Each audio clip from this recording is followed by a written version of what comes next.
introduce you to one country every day, Egypt. This country, Egypt, has a population of over 100 million. Its territory covers more than 1 million square kilometers, yet only 5% of its land is habitable. What is its secret? How can it support the entire population of 100 million with just 5% of its land? An ancient and wise nation. It is located in the northeast corner of Africa, with the Mediterranean Sea to the north. The winding Nile River flows from south to north.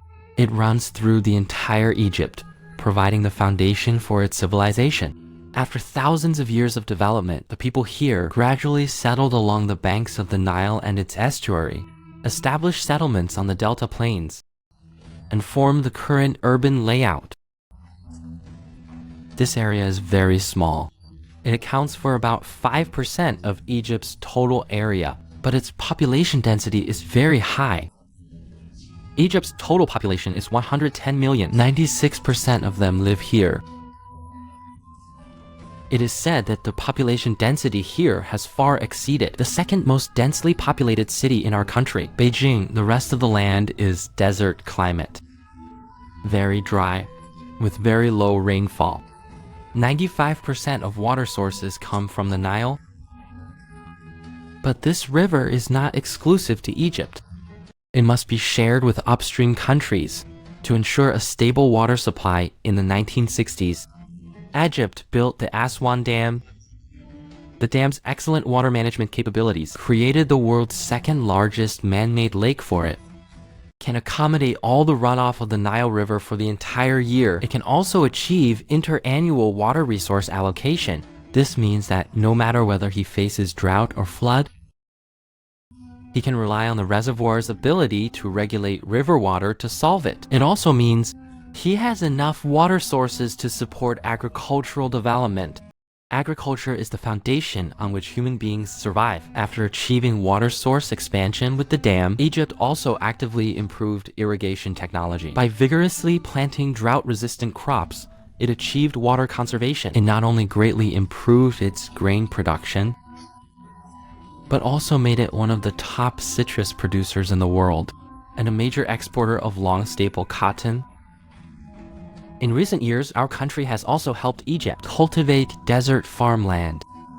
By drilling wells in the desert and planting cold-resistant wheat, among other methods, it further increased the wheat yield from desert cultivation by about 20%. At this point, Egypt has solved nearly 60% of the country's food needs. The remaining 40% must rely on imports. As everyone knows, imported goods are always more expensive than domestic ones, but Egypt's food prices have remained stable. Moreover, it will also actively subsidize citizens, allowing nearly 70% of people to enjoy food priced 10 times lower than the market price. Egyptian staple food is mainly a baked flatbread. It costs about 3 jiao, 0.3 yuan per piece on the market, while the state-subsidized flatbread costs only 4 fen, 0.04 yuan. It is very active in foreign exchanges.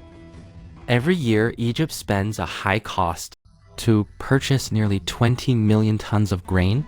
It is possible to do so. It also owes to his excellent ability to earn foreign exchange. Egypt has many ways to earn foreign exchange. However, tourism alone can bring him billions of dollars in annual income. In addition, he is also good at using his unique geographical location to generate revenue. His position is exactly at the entrance of the Red Sea into the Mediterranean. He controls the right to pass through the Suez Canal. Just by charging tolls for passage, he can earn tens of billions of dollars annually. And because of his important status among Arab countries, countries around the world are willing to maintain good relations with him, providing him with large amounts of free economic or weapon aid. According to incomplete statistics, U.S. economic aid to him is about $1.3 billion annually. International financial organizations have provided about $30 billion in total. These aids have brought various benefits to countries, allowing Egypt to have sufficient funds for its own development.